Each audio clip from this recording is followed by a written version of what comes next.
الطاهر الذي يكن كل الاحترام والحب لكل الشعوب العربية. الأخ الفلسطيني رمز الكفاح، يمثل الشعب الفلسطيني الطاهر صاحب القضية المسلمة.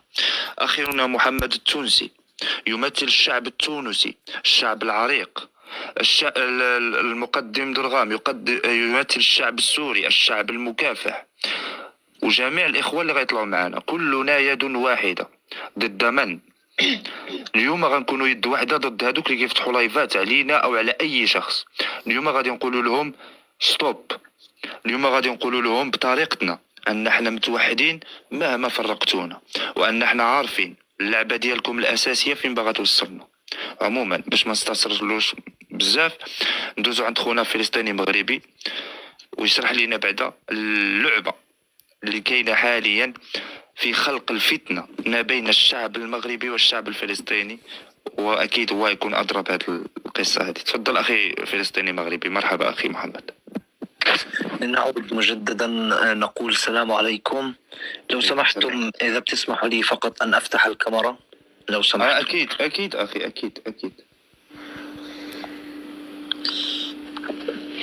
هذا رد على كل جزائري اتهمني إنه أنا مو فلسطيني وإني أنا شخص مغربي، فهذا دليل واضح إنه أنا فلسطيني رغم أنفك. نعود إلى النقطة الثانية. الصوت بيتكرر يا إخوان. لا دابا الصوت كيتكرر عند المقدم درغام. ممكن نسدوا المايك.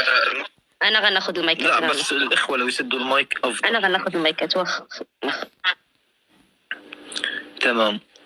نعم، هذه الجنسية الفلسطينية اختي، وتشرفنا وتشرف كل انسان فلسطيني مقيم في فلسطين وخارج فلسطين. ولكن ما يعيبنا حقا ان يخرج بعض الفلسطينيين الذين يعيشون خارج فلسطين ويسبون المملكة المغربية بدورهم كأنهم حرروا فلسطين بشتم أعراض إخوتنا المغاربة أو دفاعهم عن فلسطين بسب والشتم. وهون بدي أوجه رسالة للشعب الجزائري كافة ولا أستثني منهم أحدا.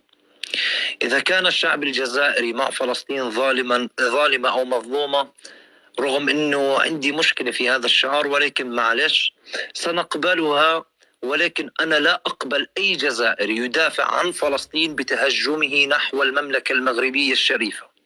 فإذا كانت الدول العربية جميعا قدمت، ونرجع إلى التاريخ، إذا كان أقصى المساعدات التي قدمتها الدول العربية لفلسطين تعود إلى عام 1948، فأتمنى أن تنظروا إلى المملكة المغربية الشريفة التي يمتد دعمها للقضية الفلسطينية لأكثر من 1000 سنة. وهذا فخر لكل عربي أن يقرأ شيئا عن تاريخ المملكة المغربية الشريفة. ورسالتي إلى بعض الأصوات الفلسطينية المأجورة سواء داخل فلسطين أو خارج فلسطين الذين يتبنون المغالطات بحق الشعب المغربي وترويجها، أقسم لكم بآيات الله الشعب الفلسطيني الشعب جزء من المملكة المغربية، ولن نسمح لأي شخص بالتطاول على المملكة المغربية مهما كانت مكانته ومهما كان رمزه. نحن الشعب الفلسطيني نحب الجميع، ويجب على الجزائريين أن يفهموا جيدا يجب عدم إقحام الفلسطيني في مشاكله. الموقف الفلسطيني كان موقف محايد، رغم أني لا أقبل بأن أكون محايد، فأنا أعرف أن المملكة المغربية على حق، ولكن معلش الموقف الفلسطيني كان محايد، فواجب على الإخوة الجزائريين مع احترامي الكامل لهم إنهم ما يسيئوا للمغاربة باسم فلسطين. وشكرا للجميع، وحفظ الله المملكة المغربية الشريفة وعلى رأسها جلالة الملك محمد السادس. واخا أخي محمد مازالت أهم شيء أخي محمد. إذا ممكن تمام. شكرا. حاليا كاين إخوان، وأنا أتحفظ على كلمة إخوان، يدعون أنهم فلسطينيون وممكن أنهم يكونوا فلسطينيين، لكن يهاجمون المغرب صباح مساء، يستقبلون جماعة إرهابية من وجهة نظرنا، أو لنقل أنه كيان.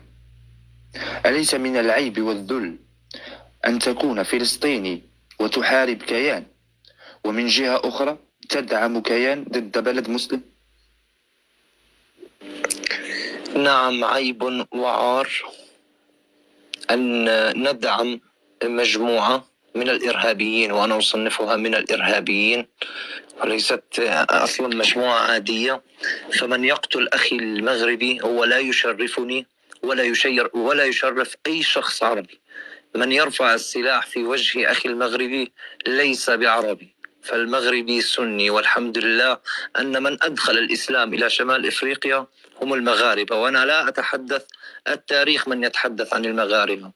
فبعض الفلسطينيين أخي الكريم والله يؤسفني ويؤسف جميع الفلسطينيين، وأرجو منكم إخواننا المغاربة، وأنا أقدم اعتذاري لجميع المغاربة وعلى رأسهم الشيخ محمد الفيزازي حفظه الله. نعم.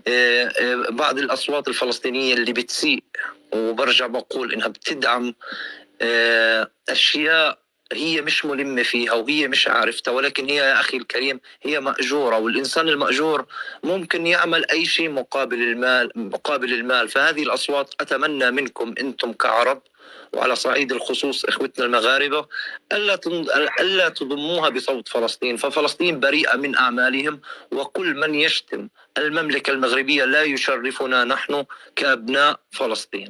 وأنا أحدثك من داخل فلسطين، ولست مقيم بالمغرب كما يدعون، ولا كل من يتهمني بأنني يهودي وأنني صهيوني وأنني مسحور وأنني وهناك أكثر من مغالطة بحقي وأنا أحتسبها عند الله. نقول لكم بالفم المليان: كفوا خيركم وشركم عنا، لا نريد منكم أي شيء، ولكن تجنبوا اسم فلسطين يا إخواني يا محترمين. نحن الآن نتكلم معكم بلغة العقلاء، ولكن سوف يأتي واحد الوقت، وأنا لا أهدد، ولكن إذا استمروا هؤلاء الأصوات بالتطاول على أبناء المملكة المغربية وعلى أحرار المملكة المغربية، أقسم لك بآيات الله ونقسم لكم جميعا أننا لن ندعهم جميعا، لن نترك أي شخص يشتم أو يسيء للمملكة المغربية. وبخصوص الذباب الإلكتروني، حاولتم مرارا وتكرارا التشويه بالمملكة المغربية، وهناك جزء كبير من الشعب الفلسطيني مغيب تماما، وإن شاء الله بفضل الأبطال ستعود المملكة المغربية من جديد، وسنضع كل المغالطات وسنحيد جميع المغالطات التي ضخت في عقل الفلسطيني من الإعلام المسيس. ألا لعنة الله على كل من تطاول على تاريخ المملكة المغربية. شكرا أخي محمد. إذا رسالتك واضحة، رسالة لكل المغاربة اللي كاينين هنا. الأخ فلسطيني مغربي كيقول لكم أن الناس اللي كتفتح البثوث باسم فلسطين بريئة منهم. سمعوني يا إخواني المغاربة. ودقيقة من فضلك أنا يا إخوان، تسمية حسابي بفلسطيني مغربي هي رسالة فقط لبعض الناس الذين يقولون بأن ليس هناك مغاربة في فلسطين. أؤكد لكم أن من تاريخ فلسطين تضم أكثر من 30% من سكان فلسطين الأصليين هم مغاربة. واسألوا عن حي المغاربة بالقدس، فالقدس تعرف المغاربة حق معرفتها، وتصبحون على خير. شكرا جزيلا أخي فلسطيني مغربي، نورتنا بمداخلتك ورسالتك واضحة. مشان أعطي دور لغيري بعد إذنكم. تفضل. أول شيء تحية لكل الشعوب العربية اللي وخصوصا تحية للشعب المغربي والحكومة المغربية على مواقف النبيلة، يعني بشكل عام من قضايا العرب العادلة والمسلمين. وبتذكر اللايفات هي اللي فعلا كنا كشعوب نحن مغيبين على فكرة عن واقع المغرب. النظام بدرسك تاريخ على كيفه، بيحط أمور على كيفه. برجع بتشكر، قلت لك ولا تعتبوا على أي إنسان يعني كان سوري أو فلسطيني أو حتى جزائري، لأنه فعلا كشعوب في أنظمة قامتها قمع ومقنعتها بأمور غير موجودة عن المغرب بصراحة. يعني أنا بعطيك مثل، نحن كنا صغار كانوا يعلمونا إنه المغرب كلها يهود. هي حكيتها قبل يعني مع كل أسف، عرفت كيف؟ كان نظام هيك كان يعلمنا.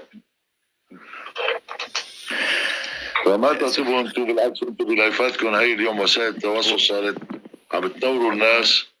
هذا هو الدور ديالنا. نعم، هذا هو الدور ديالنا. المغرب صاحبة حق بقضيتها. نعم. واكثر، ودولة عم تقف مع الشعب المسلم السني الصراحة وين ما كان. نعم. والله محييكم، شكرا لكم. شكرا جزيلا لك مقدم درغام، الله يخليك أخي العزيز. السلام عليكم. شيخنا محمد الفيزازي، أرحب، أهلا وسهلا بك، نورتنا يا شيخ، مرحبا بك. السلام عليكم ورحمة الله وبركاته، حياكم الله. السلام، حياك الله. ليلتكم سعيدة، وأنا دائما أكرر وليلتي معكم أسعد، لا سيما وقد الواقع أنا ربما الآن على أهبة السفر غدا إن شاء الله من طنجة إلى مراكش، وأحتاج إلى النوم.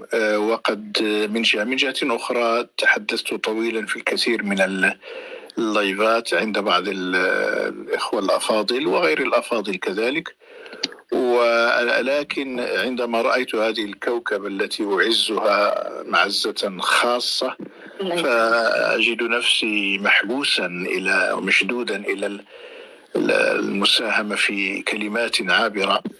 أن الواقع ماذا أقول عندما أجد أمامي الأخت الملكة الفاضلة والأخ إلياس الفاضل والأخ كمال الفاضل والإخوان الفلسطينيين الفضلاء الذين سبقوني بالكلمة، الأخ الفلسطيني المغربي والأخ السوري الكريم والأخ تونسي، والآن أمامي صوت الحق، فكلكم إن شاء الله شامات على وجوه مشرقة في هذه الصفحة المشرقة، حياكم الله وبياكم.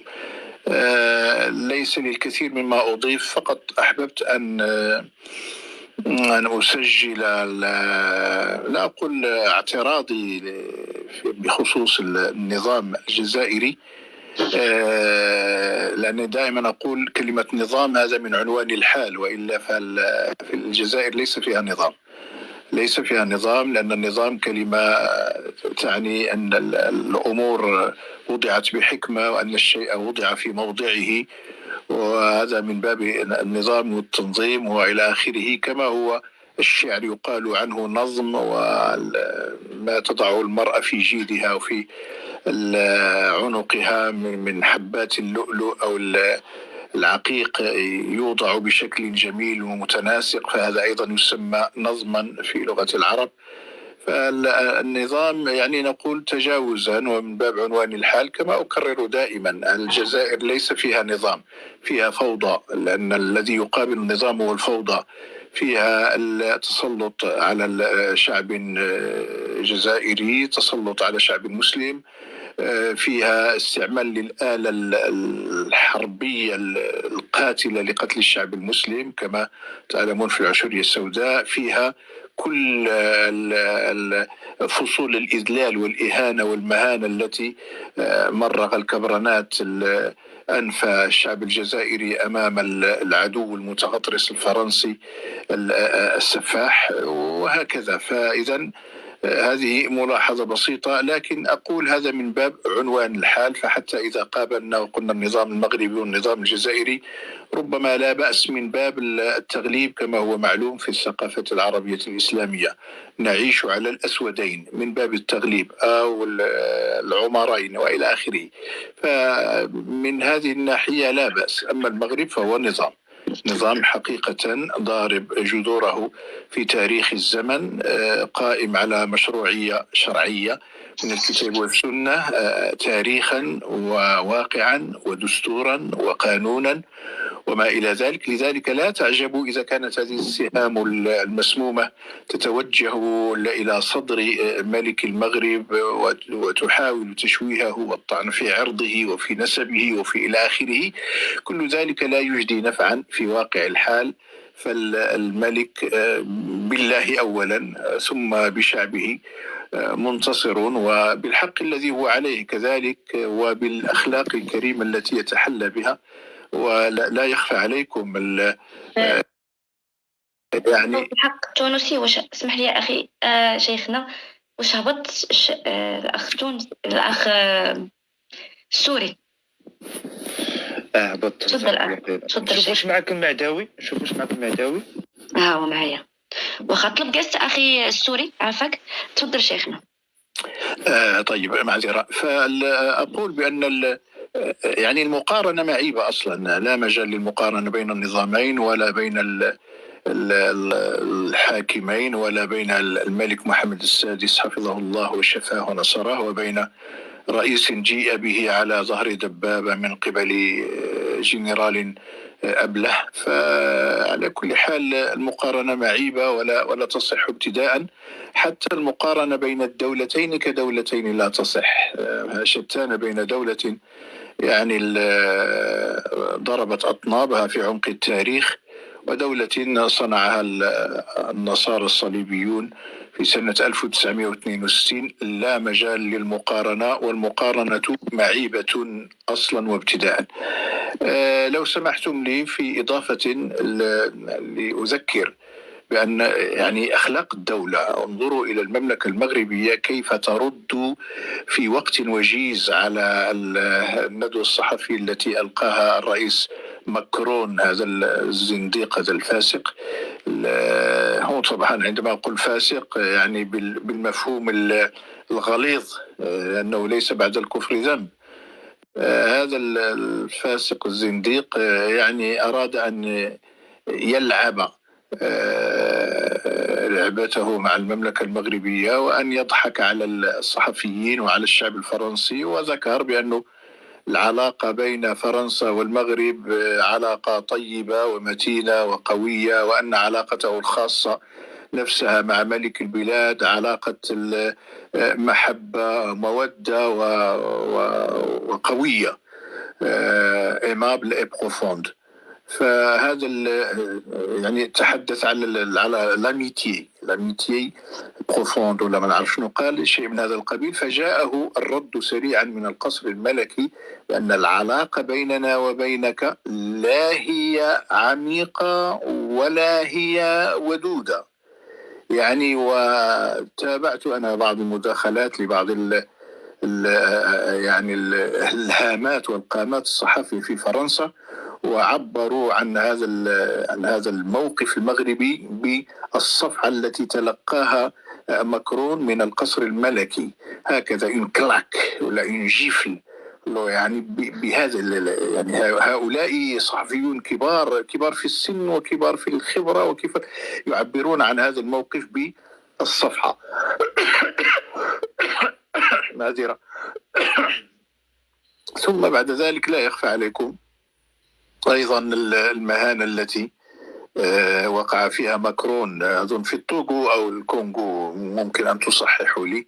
هذا الرئيس نعم كونغو، هذا الرئيس حقيقة الشجاع الذي تحدث عن ضرورة إيقاف الشعور بالأبوة نحو إفريقيا، وأن إفريقيا الآن بأبنائها لا يمكن أن تستمر في الخضوع والخنوع للتسلط الفرنسي والاستنزاف خيراته وللاستحواذ على قدراته ولإشاعة الفوضى بالانقلابات العسكرية وإلى آخره، تشجيع الإرهاب تحت يافطة محاربة الإرهاب وتغذية الإرهابيين بشكل أو بآخر. فهذه يعني كان حقيقة كان هناك أقرب ما يكون إلى مشادة بين الرئيسين، ورأينا كيف أن الرئيس ماكرون كالأبله كالقزم، لا يلوي على شيء ولا يقدر على شيء، ويعني يتمتم وإلى آخره. وهذا أيضا رسالة قوية من إفريقيا، من قلب إفريقيا إلى قارة أوروبا كلها وخاصة إلى فرنسا. ومن ثم ففرنسا تخسر بين الحين والآخر، تخسر المراحل، تخسر المواقف، تخسر المكاسب، وتتراجع اقتصاديا. وأنا أعجبني كثيرا ما تفضل به أخونا كمال في طرح إشكالية التغلغل المغربي داخل إفريقيا في الوقت التي تخلت عنه فرنسا بمناسبة الجائحة كوفيد 19. هذا شيء يعني شيء جميل جدا، وهو الواقع. لأن شوف كما كيقولوا ما يأخذها إلا الزعيم ولا كريم ولا مرض الوالدين. المغرب كان حقيقة كان زعيما بالمعنيين، المعنى الأصلي والمعنى المجازي والمعنى الدارجي المغربي. كان زعيم حقيقة في الوقت الذي هاب العالم كله هذه المصيبة، هذه الجائحة. كان المغرب يصدر في لا أقول في جناح الظلام وتحت الشمس الحارقة وفي رابعة النهار، ولكن العالم كله أغلق أجواءه وحدوده وإلى آخره. ولكن المغرب كان يعني يصدر لفرنسا الكمامات كما تعلمون. وقد تابعت جلسة في البرلمان الفرنسي وكيف قام أحدهم ليعير وليسخر من دولة فرنسا ويقول لهم المغرب يعني يخيط ويصنع 4 ملايين أو 5 ملايين أو كما قال لا أذكر العدد من الكمامات في الأسبوع يعني، وفرنسا لا تستطيع أن تصنع ربع ما يصنعون. المغرب. فكأن الفرنسيين استفادوا أخيرا على هذا النمر المغربي، الشيء الذي يعني يفسر هذا العدوان وهذا المكر والدسائس وهذه العلاقة بين حكومة فرنسا وحكومة الكبرانات، والتي طبعا الكبرانات لا حيلة لهم إلا أن يطيعوا، فقد انبطحوا منذ زمان. فهم العبيد وفرنسا الأسياد، ولا يستطيعون أن يقولوا لا. فهنا الفرق بين المملكة المغربية الشريفة وبين جمهورية الكبرانات. الملوك المغاربة لم يضعهم هنا الاستعمار، لم يضعهم الفرنسيون ولا الأوروبيون، بل بالعكس المغاربة هم الذين كانوا يقررون في مشروعية حكام أوروبا، في بريطانيا وفي إنجلترا وفي فرنسا وفي إسبانيا. فكان الملوك المغاربة لهم تأثير شديد على مشروعية هذا الملك أو ذاك في دول أوروبا. ويكفينا أن المملكة المغربية هي أول دولة اعترفت بالولايات المتحدة الأمريكية في الوقت الذي إسرائيل كانت من الدول إن لم نقل هي السباقة في الاعتراف بدولة الجزائر، التي هي أصلا ما هي بدولة ولا يوجد عندها لحد الآن وثيقة تؤرخ لهذا الاستقلال. نعم. على كل حال هذا على عجل. أحببت أن أشارك يعني مرحبا بك يا شيخ. كنت أنا أشعر بالسعادة وبالفرح والسرور والحضور، وأنا أتواجد بين ظهراني هذه الكوكبة الطيبة. بارك الله فيكم ونصركم الله، أنتم على الحق، واصلوا ونشد عضدكم، والله وراء ولي القصد والقادر عليه. السلام عليكم. شكرا جزيلا شيخ محمد، نورتنا. محمد تونسي. محمد ما جاوب معنا.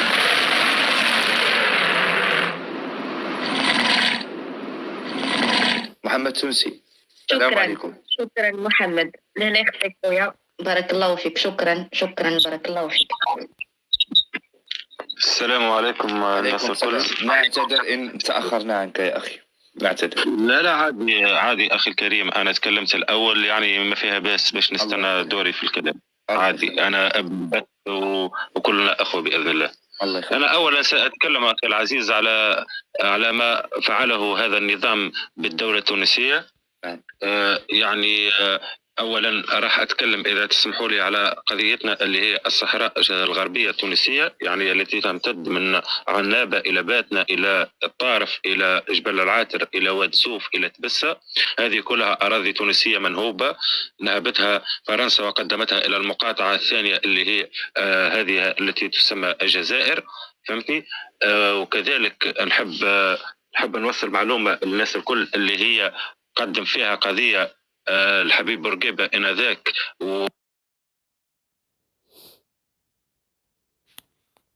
وحاول أنه يرفع قضية الأمم المتحدة، لكن اعتدى عليه الهواري بمدين ونظم اتفاقية مع القذافي وتهجموا على ولاية قفصة وقتلوا منها قتلوا منها 77 جندي. هذا نظامهم الأول.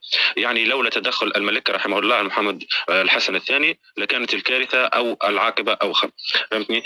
هذا فقط نقطة للتعريف باش الناس الكل تفهمني في التعليقات. وكذلك نحب نتكلم على محاولة تشييع الشعب التونسي، فهمتني، الى ادخال 1000 شيعي كل سنه الى تونس، وهذا امر مرفوض ويرفضه التونسيين كافه. محاوله تشييع الشعب التونسي كما قلت في السابق بادخال 1000 شيعي يعني من ايران الى تشييع الشعب التونسي او تعليمه هذا الدين، معنى هذا الدين المبتدع، فهمتني. وهم يتفاخرون يعني الجزائريين. انا صراحه لقيت الويلات من النظام ومن الشعب ايضا، لانه حتى شعبهم يتطاول علينا في المواقع، ويعني مواقع كبيره ليل نهار، ويصفوننا بابشع الاوصاف، فهمتني اخي الكريم. هنا يعني وجب باش نعرف به الشعب هذا الذين يمارسون التقية على الشعب التونسي. يعني يجينا أكثر من 6 أو 7 ملايين يشتموننا ليل النهار، وينشق عليهم فئة قليلة فقط، يعني 1000 شخص أو 2000 شخص، ويمارسون على التونسيين التقية ويحاولوا امتصاص غضب التونسيين. هنا أريد أن أعرف أخواني التونسيين الموجودين اللي هنا معنا في هذا اللايف بأن لا تنساقوا وراءهم، لأنهم منافقون ولأنهم يمارسون عليكم الكذب، وهم أصلا من يأتون إليكم ويقولون أنهم يعني نضاف وأننا أخوة إلى آخره، هم في حد ذاتهم يسبونكم ويشتمونكم بحسابات أخرى وفي مواقع أخرى، لأنه كلمة الأخ ليست سهلة. هنا نستحضر كلام أو فعل سيدنا أبي بكر الصديق عندما قاتل الإسلام أو الخارجين على مرتدة الإسلام الذين منعوا الزكاة، فقاتلهم على الزكاة فقط ولم يقل إخوة، بل قاومهم بحد السيف. يعني هنا من يريد التهكم على أعراضنا ومن تهكم على أرضنا فعلا تسقط عليه كلمة الأخوة. كذلك كما فعل مع الشعب المغربي أو مع المملكة المغربية، فهمتني. اللي حبيت نزيد نوضح ليها للأخوة الكل، هم يتبعون نظامهم ويدافعون على نظامهم بشدة، يعني ويقارنون أنفسهم بالمغاربة. المغاربة وجب اتباع ملكهم، لأنه الشرط الشريعي أو الشرط الإسلامي توفر في هذا الشخص. الشرط هو الأمر بالمعروف، والعالم كلها رأى يعني خطابات الملك محمد السادس، يعني إنسان نزيه، إنسان يعني طلب حتى من شعبه عدم شتم الجزائريين وهم يشتمونهم. يعني هذا إنسان يأمر بالمعروف، وهو أمر بطاولة مفاوضات أصلا، لكن عندما تشوفون المقابل أو تبون، يعني هو إنسان يعني متهجم متهكم صراحة، يعني يدعي إلا بالتفرقة، معنى يزرع في شعبه الحقد على المملكة المغربية. يعني هنا هذا وجب عصيانه، يعني إلى البعض الأحرار إن كان فيهم أحرار أن يحاولوا بتفعيل ثورة أو بالخروج إلى الشارع، على الأقل إن مت على كلمة الحق فأهون أن تكون يعني على قيد الحياة وأنت رخيص، فهمتني أخي الكريم. والنقطة الأخرى اللي نحب نتكلم فيها هي تهكمهم على الشعب التونسي، ويقولون أنهم قدموا 300 مليون دولار إلى تونس. هذا الكلام غير صحيح بتاتا، لأنه هنا خرج مدير البنك المركزي التونسي، وكذلك خرج وزير المالية التونسية وأعلن وأظهر شاشة الحاسوب على معناها الهواء مباشرة، وقال بالحرف الواحد لم يدخل لنا فلس من الجزائر. هذه الأموال ذهبت إلى جنرالات يعني جزائريين المتحكمين بالمواد الغذائية الجزائرية، وباعوا بها سكر إلى تونس، وهو مرحلة ثالثة، يعني تروازي مشوا، يعني سكر مسرطن، سكر فاسد حتى لونه بني، فهمتني أخي الكريم. هنا السعر كان للسكر كان سعر القنطار 400 دولار، فباعوه إلى الشعب التونسي ب 700 دولار، يعني أغلى حتى من السكر الذي كان يتواجد في تونس، يعني من المصانع التونسية اللي هو بريمير شوا، فهمت. يعني بتعامل أو برشوة أو ارتشاء بعض من المسؤولين التونسيين، بالبعض من المسؤولين التونسيين. وكذلك أخي الكريم أريد أن أتكلم في نقطة أخرى هي لا تخصني صراحة كمغربي لكن كتونسي، لكن تخصني كمسلم. هنا عندما يتطاولون على الشعب المغربي ويصفونهم بالمطبعين، أنا أريد أن أسأل الناس في التعليقات من العن من يريد احتلال أرض عربية أم من يريد احتلال العرب كافة، وكذلك تدمير الذات الإسلامية أو المعتقد الديني أصلا. يعني هنا من يريد تدمير أراضينا ومن يريد تدمير ديننا هو الألعن بالنسبة للمسلمين كافة، لأنهم مثلا هذه إيران أو هذوم الشيعة أولا يشتمون في مقدستنا الدينية ليل نهار. أنا لم أرى أي إسرائيلي يشتم في معتقداتنا الدينية. كذلك يعني القدر التي قتلته إيران لم يقتله الصهاينة كذلك، فهي واصلة قاتلة 13 مليون مسلم. في العراق فقط قاتلة 3 مليون مسلم، كذلك قاتلة في لبنان، في اليمن، في سوريا وإلى آخره. إلا هنا يعني مع احترامي إلى الأخوة الفلسطينيين وأنا أحبهم وأنا أساند قضيتهم إلى آخر نفس في حياتي، لكن كلمة المسلم لا تقتصر فقط على أخواننا الفلسطينيين، بل السوري مسلم واللبناني مسلم واليمني مسلم والسوري مسلم كذلك. عندما ترون الشيعة اللي تقتل وتذبح يوميا يعني في أهلنا والمسلمين أخوتنا في هذه البلدان التي ذكرت، مع العلم أنها تحتل 3 عواصم عربية، يعني هنا وجب يعني القطع العلاقات معها هي لا التطبيع معها، لأنه هذا النظام منافق صراحة. من شيرة أو من جهة يدعي أنه مع القضية الفلسطينية، ومن جهة أخرى هو مطبع مع إيران عدوة العرب الأولى. هذا نفاق أخي الكريم. وتفضل لكم الكلمة. شكرا جزيلا. كمال تفضل خويا عزيز.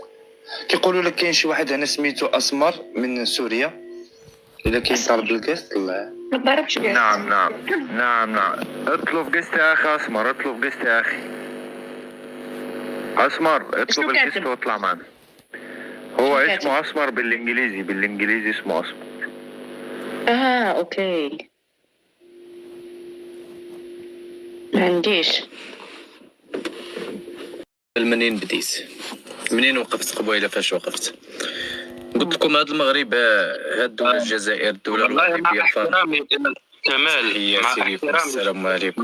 مع احترامي إلى الأخ كمال، بجاه ربي أعتذر لأني نسيت يعني نقطة مهمة، والأفكار تحضر وتغيب للأسف. يعني الإنسان صراحة من هذه معناها الواقع قاعد منهار، أعصابي منهارة تماما. أعذروني، فقط نقطة واحدة باش نتكلم فيها نسيتها، ذكرني فيها شخص في التعليق، وهي الحكم ب10 سنوات على عائلة تونسية، يعني معناها مقتنية بعض القوارير من الزيت. كما تعلمون أنتم بأن أي شخص يذهب إلى بلد، مثلا أنا أذهب إلى المغرب ومثلا أكون أحب منتوجات المغرب وأريد أن أعود بها إلى بلادي لمعناها إفراح أو إلى إسعاد الصغار أصلا، يعني بهذه المنتوجات مثلا حلويات أو حريرة أو إلى آخره، فهذا أمر عادي. الاستهلاك الشخصي يعني يعبر على الديوانة وعادي جدا، ليس للأتجار.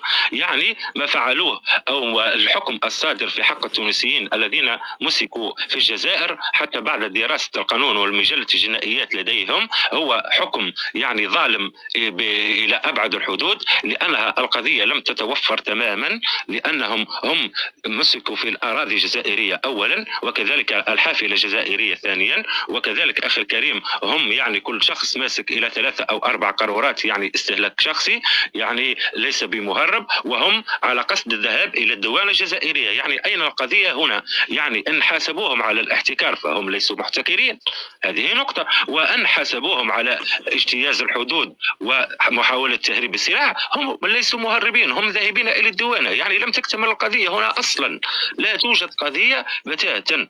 هنا أخي الكريم ينفذ عليهم يعني حكم 10 سنوات أولا كحكم ابتدائي، ومن بعد ينفذ عليهم حكم استئناف وهو حكم نهائي 5 سنوات، فهذا غير معقول. إن كان نظامهم يريد معناها رد الفعل إلى النظام التونسي عندما خرجت أميرة بوراوي من الأراضي التونسية وتسليمها إلى فرنسا، فهنا وجب محاسبة النظام لا محاسبة الشعب. هذه النقطة اللي حبيت نتكلم فيها أخوي العزيز. تفضل وسامحني يا كمال على المقاطعة. معليش. تفضل كمال. نعم، قلت لك المغرب فاش بدا كينفسح في السياسه ديالو، بدا كيبني الاقتصاد ديالو، فرنسا والاتحاد الاوروبي ما عجبهمش الحال. شكون اللي غادي يخدموا هنايا؟ دابا حنا ما بقيناش عارفين واش مجاورانا الجزائر ولا شكون اللي مجاورنا هنا، ولا قشله العسكر د فرنسا. فرنسا استعنت بالدوله الوظيفيه ديالها، بغات تحاصر المغرب في شمال افريقيا. اول حاجه شفنا الازمه السياسيه اللي خلقتها بين تونس وبين المغرب، فاش قدموا المبالغ الماليه اللي كيف قال الاخ التونسي ربما نفاوها ولا ما نعرف، العلم لله، لكن ذلك المبلغ المالي كتبوا عليه مجموعه ديال الصحف باش يصادفوا ديك ابراهيم الرخيص. يعني خلقوا ازمه سياسيه بين المغرب بين تونس. شفنا الجزائر كتطلب من موريتانيا باش تقطع العلاقات ديالها مع المغرب، وفاش رفضت موريتانيا وقالت من بعد المقترح ديال الحكم الداسي تحت السياده الملكيه، قالت بان الحياد ديال موريتانيا غادي يكون ليس سلبيا وانما ايجابيا لصالح المغرب، وسنات معنا اتفاقيه ديال الخط الفيبر في مدينه الداخله. شفنا الجزائر ولات كتهاجم موريتانيا وكتقول بان السفاره القنصليه موريتانيا كتنشر شي اخبار قال لك وكتسرب معلومات جزائريه الى المغرب، وهذه سابقه في حق موريتانيا. حتى شفنا بان موريتانيا ولات كتهدد هذه الدوله الوظيفيه باش تطرد لها السفير كاع في خطره. شفناها كتمشي لعند مالي وكتقول لهم باش يديروا علاقات امنيه وعلاقات استخباراتيه بين الجزائر وبين مالي. يعني هنايا مشات كتشكك في الدول الافريقيه. شفناها كيفاش بقات كتلهف باش دير الانبوب ديال الغاز بين نيجيريا وبين الجزائر. يعني هذه كانت اوامر فرنسا الى هذه الدوله الوظيفيه باش حاصر المغرب لا اقتصاديا ولا امنيا ولا اي شيء. هنايا ولينا شفناها مشات كتقول غادي دير بونوك. منين لقات المغرب مسيطر في جميع القطاعات، هنايا فرنسا هي وبنتها الجزائر مشاو كيتهجموا على المغرب عن طريق البرلمان الاوروبي. ومنين المغرب قال بان القرار الاوروبي ليس بملزم، شفنا ديك الجزائريين خدامين يصدموا على التصويرات الملك في فرنسا والسلطه الفرنسيه كتحميهم.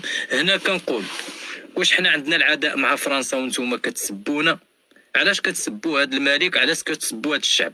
حاجه اخرى، بلا ما نساوش الحروب اللي كيدير هذا الاعلام الجزائري، هذه الحروب ديال الاشاعات الاعلاميه اللي كينشروها صباحا مساء، والضرب في الوحده الترابيه ديال المغرب وفي الضرب في الشرف ديال المغربيات، والتشكيك في المؤسسه الملكيه وفي التشكيك حتى في الاصول ديالنا حنا كمغاربه عرب، وكيقول لك انت صنقولي ماشي صنقولي الى اخره. شفنا مجموعه ديال التهجمات شفناها كتخلق ازمات سياسيه مع المغرب. علاش؟ باش تولي فرنسا تحكم السيطره ديالها على المغرب وعلى شمال افريقيا. لذلك هنايا انا كنقول الجزائر والمعاناه ديالي، انا ليست الجزائر عندي معها مشكل، وانما انا كنشوف المشكل في افريقيا والعالم على ما اظن هي الجزائر، لان الجزائر كتخرب حتى الوحده ديال الدول الافريقيه الاخرى. مثلا شكون اللي سبب وراء بين المشاكل بين مصر واثيوبيا؟ ماشي الجزائر. شكون اللي كيتدخل في القرارات السياديه ديال تونس مع المغرب؟ ماشي الجزائر. شكون اللي كيتدخل في القرارات السياديه بين حتى في تنصيب الرئاسه في ليبيا دخلت في المؤتمر اللي كان في الرباط باش نصبوا رئيس ليبيا، دخلت وبدات كتحارب ذاك الرئيس الشرعي ويمولوا حمله انتخابيه لذاك الاخر. يعني شفنا مجموعه يعني هاد الجزائر كتحارب جميع الدول الافريقيه. حتى فلسطين دابا كتقول لك نتوما مطبعين. شفناها كتقول لك نتوما مطبعين، وحنا كنشوفوها كتسلم الغاز وكتدعم اسرائيل مباشره في العلن وفي الخفاء. دابا راه ولات في العلن هاد الدعم ديالها ويجي يقول لك نتوما مطبعين. يعني ولات كتخلق لنا ازمات، باغي تخلق ازمات مع الشعوب العربيه. تجيب لك مرتزق وتحطوا لك في لايف وتقول لك حقا وقول لهم سبوا الشعب المغربي باش نوليو حنا نسبوا الشعوب الاخرى. لذلك انا كنقول لكم ماشي عندنا مشكل مع الجزائر. الجزائر هي المشكل بين الشعوب العربيه وبين الدول العربيه، ماشي عندنا مشكل معها. هي المشكله خوتي، والجزائر ليست بدوله، وغنأكد لكم عليها دابا حاليا.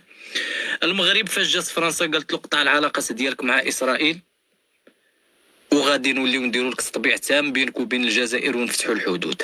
اللي الجزائر كتسعى باش ما تفتحش داك الحدود وكتسبق باش ما تفتحش داك الحدود. اين هو القرار السيادي هنايا الجزائر؟ علاش ما شفناش الرئيس عبد المجيد تبون كيقول لهم ما دخلكم في القرار السيادي والحدود الجزائريه مع المغرب؟ علاش ما عندوش القدره باش يقول ما قال الحسن الثاني ان الاراضي المغربيه في الحدود الجزائريه نزاع بيني وبين الجار الشقيقه ولا يحق لفرنسا ان تتدخل فيها؟ علاش ما عندهمش القدره باش يبقاو غاش شادين في القرار ديالهم وتقول لماكرون ما دخلكش انت في الحدود بيننا وبين المغرب. ليه هذا خوتي؟ راه حنا رحنا مجاورين قشله العسكر د فرنسا، راه حنا ما مجاورينش دوله. وهاد الفلسطينيين وهاد الناس اللي هنايا كيتكلموا السوريين خصكم تعرفوا بان الجزائر ما فيهاش نظام، ما فيهاش شرعيه، حتى الشعب كيعترف بها، كيقول لك دوله عسكريه. ما هي الدوله العسكريه؟ هي الشرعيه ما كايناش ديال الشعب، نظام عسكري. هاد النظام العسكري شفناه، هذا رئيس القوات المسلحه ديالهم داك الجيش الجزائري ديالهم، شفناه مشى لفرنسا كيديروا له ديك الطربوز د الحرس. شفنا الرئيس عبد المجيد تبون كيخدم جاسوس غادي لبوركينا فاسو اللي دارت انقلاب على ديك الرئيس الغير شرعي اللي كان كيحكم بوصايه فرنسيه بحالهم، وطلع الرئيس الاسلامي ديك ابراهيم تراوي. شفناه كيمشي كيجمع المصادر الاستخباراتيه والمعلومات وكيقدمهم لفرنسا لماماه فرنسا، كيقول لهم كيف سنسوي ثوره مضاده واسقاط ابراهيم تراوي.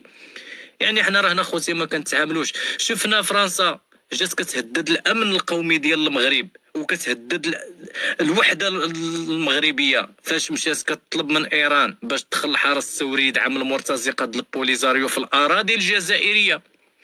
شفنا الجزائر استعنت حتى بالفاغنر وجابتهم لنا للحدود ديالنا باش تهدد الوحده الامنيه ديالنا. فاش المغرب مشى جاب اسلحه باش يدافع على راسو قال لك حقا نتوما تشريو من عند الصهاينه السلاح. ايوا انت راك تجيبها لنا من ايران، انت راك باغي تنشر لنا التشيع في بلادنا، انت باغي تقسم لي بلادي، جايب لي المرتزقه كتدعموا لي في بلادي من طرف ايران.